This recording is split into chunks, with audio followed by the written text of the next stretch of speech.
देखिए, शिमला शहर कई वर्षों से एक डेवलपमेंट प्लान की राह देख रहा था। हालांकि इंटरिम डेवलपमेंट प्लान 1977 से शिमला शहर में था, लेकिन फिर भी उसमें क्लैरिटी लोगों को नहीं होती थी। इसी कारण समय समय पर सरकार ने ये निर्णय लिया कि डेवलपमेंट प्लान बनाया जाए।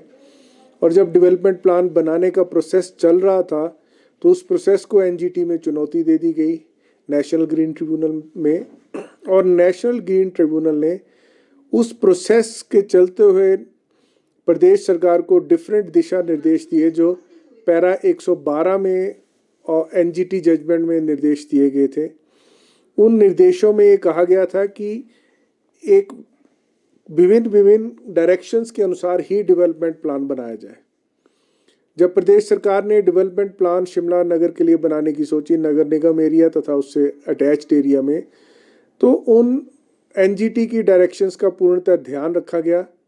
एनवायरमेंट्स के जो कंसर्न्स थे उनका पूरा ध्यान रखा गया, परंतु फिर भी एनजीटी ने उस प्लान को, जो एक ड्राफ्ट प्लान था, ड्राफ्ट की स्टेज पर था, उसे ही रद्द कर दिया।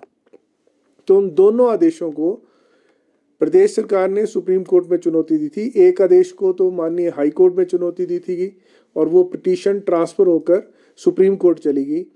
आज उन दोनों पिटीशंस पर प्रदेश उच्चतम न्यायालय का फैसला आया है, जिसमें उच्चतम न्यायालय ने कहा है, मैं आपको अक्षरश पढ़ के सुना देता हूं, that we have gone through the development plan. The development plan has been finalised after taking into consideration the reports of various expert committees and the studies undertaken with regard to various aspects, including environmental and ecological aspects.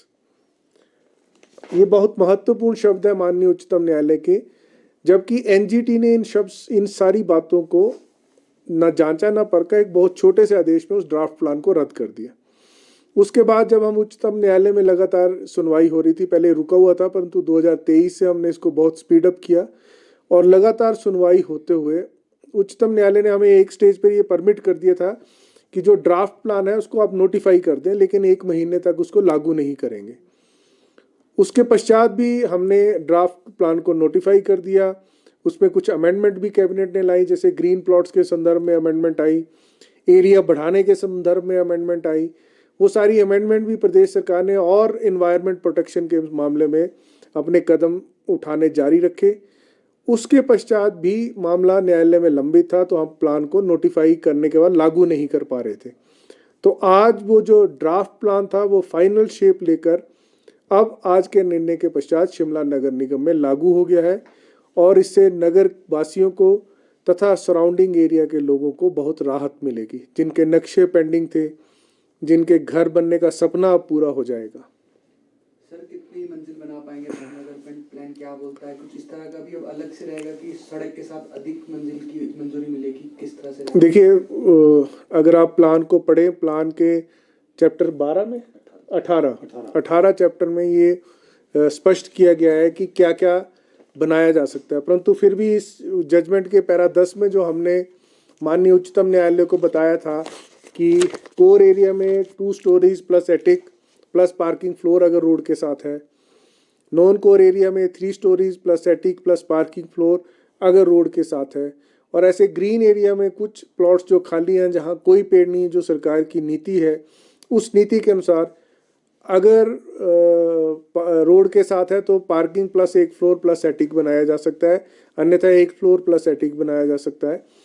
इसी प्रकार commercial areas भी उसमें defined है कि commercial area में क्या बनाया जा सकता है, कमर्शियल भवन कैसे हो सकते हैं, किन एरियाज में हो सकते हैं। ये सारी बातें इस प्लान का हिस्सा है।